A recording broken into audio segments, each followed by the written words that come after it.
და რაც შეეხება ჩვენი დილის პროგრამის მთავარ თემას, ხვალ 26 ივნისს ბზიურში ტრადიციული ღონისძიება სახელწოდებით მთის საჩუქარი ბარს გაიმართება. ის უკვე 4 წელია ყოველ წელს ზუსტად ამ დღეს ტარდება. გამოფენების და კონცერტის გარდა წლევანდელი საღამოს ერთ-ერთი მნიშვნელოვანი ნაწილი ცნობილი ფოლკლორული ჯგუფის დები გოგოჭურების ალბომის პრეზენტაცია იქნება. ჯგუფი ამ ღონისძიებაში ყოველ წელს იღებს მონაწილეობას, ამჯერად ის მაყურებლის წინაშე ალბომში შესულ კომპოზიციებს შეასრულებს. ჩვენი პირველი ალბომის პრეზენტაცია. ხევსურული საღამო უკვე მე-4 წელია რაც ტარდება. ჩვენ ყოველ წელს ვიღებთ მონაწილეობას და წელს უკვე მიიღებს ბევრი ჯგუფი თუ ანსამბლი მონაწილეობას და ისეთებიც ვინც პირველად ჩამოყალიბდა. ეს საღამო ემსახურება თვითონ მთის კულტურის გაცნობას ბარისთვის. ამ საღამოების მნიშვნელობა კიდევ იმაში მდგომარეობს ჩემი აზრით, რომ უშვებდით დისკებს, კომპაქტ დისკებს მომღერლებისას, წიგნებს მთის პოეტებისას და ასე შემდეგ. ბრუნდებით სტუდიაში უკვე სტუმართან ერთად, როგორც ჩვენი დილის პროგრამის განმავლობაში შეიტყვეთ, ხვალ 26 ივნისს ძალიან საინტერესო ფესტივალი გაიმართება ბზიურში, მთის საჩუქარი ბარს. ეს ფესტივალი უკვე მე-4-ით ტარდება და ჩვენ სწორედ მასზე ვისაუბრებთ დღეს. ჩვენი სტუმარი პაატა ვარდანაშვილი გახლავთ, რომელიც ტურისტული კომპანია თებულო ტურის დირექტორია და საღამოს ორგანიზატორია. პაატა, ძალიან დიდი მადლობა პირველ რიგში სტუდიაში მოგზაურობისთვის და მოდით დავიწყოთ საუბარი ამ ერთ არაჩვეულებრივ დღეზე, მთის საჩუქარი ბარს. მე-4 წელია, როგორც მე უკვე აღნიშნე, ეს ტარდება. წლევანდელი საჩუქარი რითი იქნება განსხვავებული, რა სიახლეები გაქვთ თქვათ გადაწყვეტილი. მე ვიცი მაყურებელსაც შევახსენებ, რომ ხელნაწერები გროვდება ეთნოგრაფიულ მუზეუმში ხევსურული კოშკის აგების ნებართვის მიღების თაობაზე.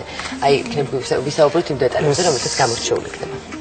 საღამო არის მთის საჩუქარი ბარს, ხევსურული საღამო, ანუ ყოველწლიურად ტარდება და არის ხევსურული საღამო, რომელსაც ჩვენ გადავწყვიტეთ, რომ ყოფილიყო არა მარტო ხევსურები, ანუ მთლიანად საქართველოს მთის რეგიონის ყველა წარმომადგენელი მოდის. შარშან ფოტოხელოვანმა გოგა ჩანადირმა თქვა, რომ კაი იქნებოდა თუ სვანურ კოშკს გვერდზე ხევსურულ კოშკსაც მივუდგავდით ეთნოგრაფიულ მუზეუმში და არის ეს რეალური? არის რეალური, რა თქმა უნდა, წელს უკვე ხელმოწერების გაკეთებასაც ვაპირებთ, თვითონ გოგა ხელმძღვანელობს ამ საქმეს. ქალაქის მერიას და დირექციას ეთნოგრაფიულ. რაიმე სხვა ღონისძიებით თუ იქნება გამორჩეული წლევანდელი? წლევანდილზე იქნებიან უკვე, როგორც ვთქვით, მთის თითქმის ყველა რეგიონის წარმომადგენელი იქნება. იქნება დები გოგოჭურების ახალი ალბომის პრეზენტაცია, რომელიც გერმანელმა ხმის ჩაწერა სტუდიამ ჩაწერა. მთის საერთოდ ვინც დაახლოებით 10 მომღერლის ალბომი ჩაწერა და ალბათ წელს ეტაპობრივად კადრები სწორედ დები გოგოჭურების. ეტაპობრივად ალბათ ნელ-ნელა წარმოვადგენს ეს საპატრიარქოს ტირაჟირება გაუკეთა, რომელსაც დიდი მადლობა მოაქვს.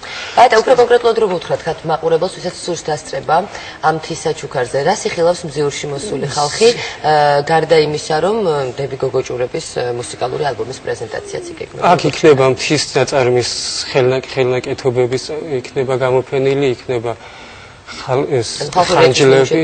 ხანჯლები, დანები, თექა, იქნება ფოტომასალა და იქნება გელა დაიაურის ლექსების წიგნი, პოეზია და იქნება შატილზე დასწრება არის თავისუფალი. 5 საათზე დაიწყება ჩვენი ღონისძიება. პაატა, საინტერესოა, თქვენ როგორ არჩევთ მონაწილეებს? გასაგებია თქვა, თქვენ შეიძლება კონკრეტულად მთის ერთი კუთხე წარმოადგინოთ, იგივე რამდენიმე რეგიონი გაერთიანოთ, მაგრამ კონკრეტულად მონაწილეებს როგორ არჩევთ? თავად გიკავშირდებიან ისინი და სურვილს გამოთქვამენ, თქვენ ეძებთ და რაიმე კრიტერიუმები გაქვთ, რომლითაც არჩევთ მათ, თუ როგორ ხდება ეს გაცვლითი პროცესი, როგორ არის? ჩვენ ვართ მთის მოყვარული ხალხი, რომელიც დავდივართ მთელი ცხოვრება მთაში, სადაც გავიცანით ეს ხალხი, ხო?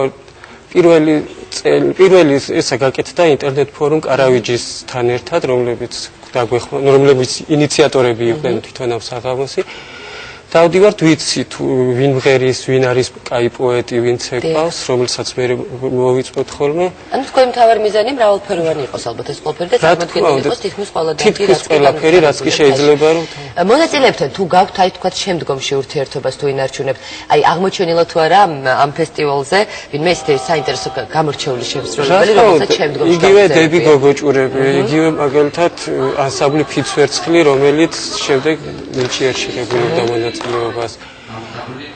გიორგი არაბული, ძალიან ბევრი არის, რომელსაც ჩვენი აღმოჩენილი ცოტა შეიძლება ისე გაჟღერებულად თქვენთან ჩვენს მერე სხვადასხვა ფოლკლორულ ფესტივალებში და კონცერტებში ღებულობენ მონაწილეობას. საინტერესო მოდი რომ განვაზოგადოთ ცოტა თემა თავისთავად ძალიან სასიამოვნოა მსგავს ღონისძიებაზე დასწრება, მაგრამ ჩვენ უფრო პრობლემატური საკითხი წამოვჭრათ ამ შემთხვევაში.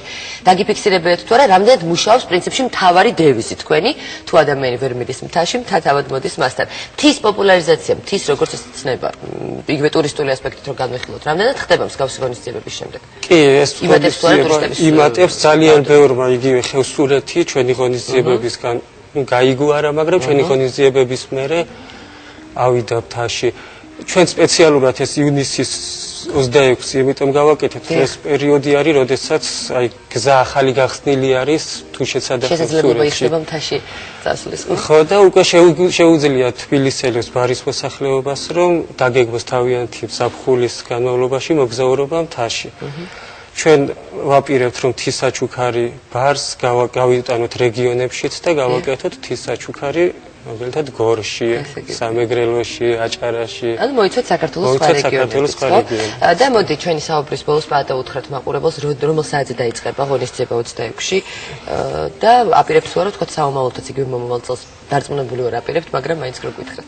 26 ივნისს ტრადიციულად ტარდება მზიურში. 2011 წლის 26 ივნისიც უკვე დაგეგმილია. კი, რა თქმა უნდა, მზიურის ადმინისტრაციას დიდი მადლობა, რომელიც გვითხოვს ავებას და თავიანთ ამფითეატრს დასწრება არის თავისუფალი, ნებისმიერ 5 საათზე იწყება ღონისძიება. უღრმესი მადლობა პაატამე მაყურებელს შევახსენებ პაატა ვარდანაშვილი ტურისტული კომპანია თებულო ტურის დირექტორი და ამ საღამოს ორგანიზატორი იყო ჩვენი დღევანდელი დილის პროგრამის სტუმარი. ჩვენ საუბრობდით თისაჩუქარი ბარს ეს ფესტივალზე, ერთგან ფესტივალზე, რომელიც ხვალ 26 ივნისს მზიურში გაიმართება, ასე რომ თქვენ ხართ მთის მოყვარული და გეგმავთ ზაფხულში თუნდაც მთაში დასვენება შეგიძლიათ ეწვიოთ ამ არაჩვეულებრივ ღონისძიებას. ახლა კი ჩვენს დილის პროგრამაში აფიშის დრო.